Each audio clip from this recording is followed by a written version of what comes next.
विद्यार्थियों के लिए कि 1 कैंडिडेट 1 रिजल्ट लागू किया जाए, डॉक्यूमेंट वेरिफिकेशन को रिजल्ट से पहले करा लिया जाए, बेल्ट्रॉन के पास OMR न भेजा जाए।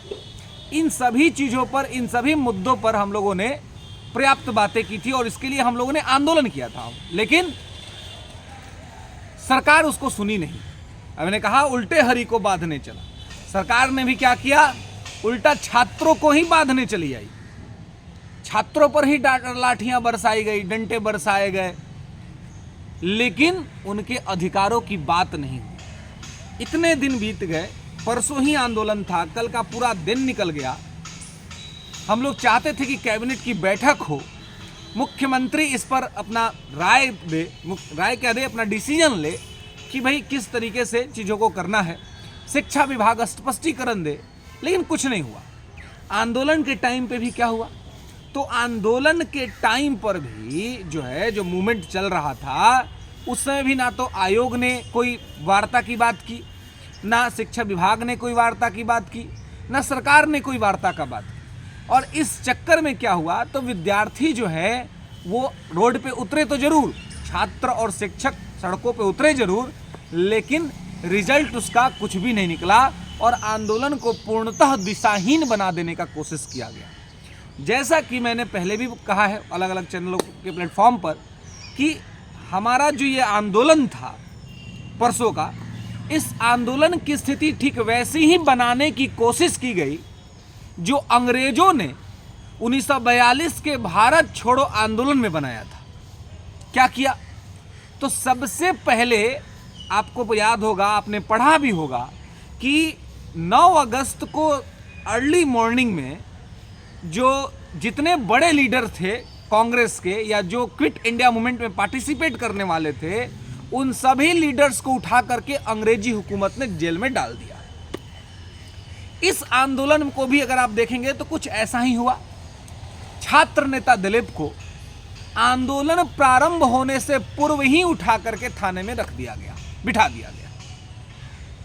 जैसा कि उन्होंने कहा, अलग अलग चैनलों पे चल रहा है कि उन्हें मारा पीटा भी गया, वीडियोस भी ऐसे वायरल हुए, जो कि किसी भी प्रकार से इस तरह का कदम प्रशासन के लिए सराहनीय नहीं था, किसी भी तरीके से वो योग्य कदम नहीं था, क्योंकि विद्यार्थी थे, छात्र थे, छात्र नेता थे, कोई आतंकवादी नहीं था, कोई अपराधी नहीं था, कोई क्रिमिनल नहीं था कि आप उसके साथ क्रिमिनल वाला व्यवहार करते। जब दिलीप को उठा करके रख दिया गया तो इसका सबसे बड़ा असर क्या हुआ, आंदोलन दिशाहीन हो गया, आंदोलन भटका, क्योंकि लीडर ही नहीं था। लीडर सो उठा करके उसको जेल में रख दिया गया। और जहाँ जहाँ जैसे हम लोग पहुँचे थे, जहाँ जहाँ विद्यार्थियों के साथ हम लोग एकत्रित होने का प्रयास करते थे, पुलिस वहाँ पे लाठीचार्ज करने का कोशिश करती थी। इस जगह से क्या हुआ कि हर लोग अलग अलग जगहों पर ही सिमट करके रह गए और ना इनसे कोई वार्ता हुई और ना ही इनकी कोई बात सुना गया।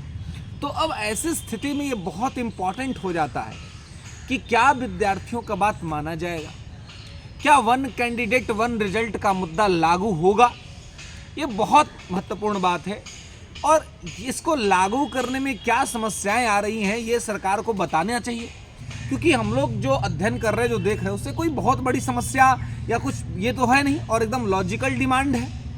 इससे अधिक से अधिक लोगों को जॉब ही मिलेगा, रोजगार ही मिलेगा। जो हर बार जो 30 से 40 हज़ार सीटें खाली रह जाती हैं वो खाली नहीं रहेंगी, ये फ़ायदा होगा और कोई नुकसान इसमें होने को नहीं है। तो फिर भी इसको सरकार क्यों नहीं लागू कर रही है, क्यों नहीं इसको स्वीकार कर रही है, ये बात समझ में नहीं आ रहा है। पता नहीं क्या समस्या है सरकार को कि ये चीज़ नहीं लागू किया जा रहा है।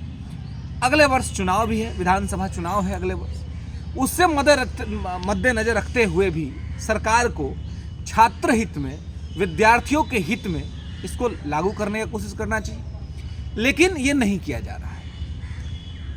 जबकि सबको पता है कि जो ये अनाउंसमेंट होता है कि इतना बहाली हो रहा है और जो विद्यार्थियों की ज्वाइनिंग होती है वो कम से कम सीटों पे होती है, वो सीट खाली बचता है, फिर उसको आगे में आप कंटिन्यू कराते हैं। तो ये चीज़ तो किसी भी स्थिति में स्वीकार्य नहीं है।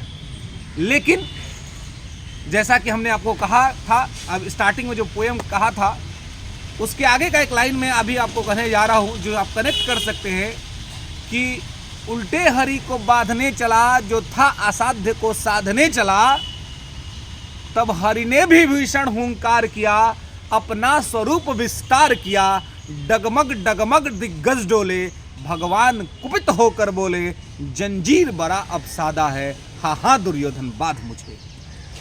जब न्याय के मांग के लिए विद्यार्थी सड़कों पे उतरे और सड़कों पे उतरकर न्याय संगत मांग कर रहे थे, तो सरकार उनको बांधने निकल गई, सरकार उनको पीटने निकल गई।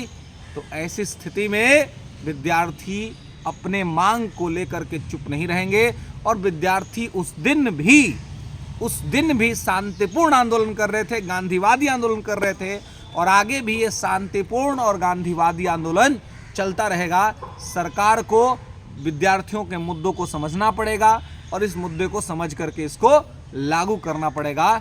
दोस्तों, हमारे साथ बने रहिए, आपके लिए लगातार यहाँ से जो है सो आवाज उठाते रहेंगे।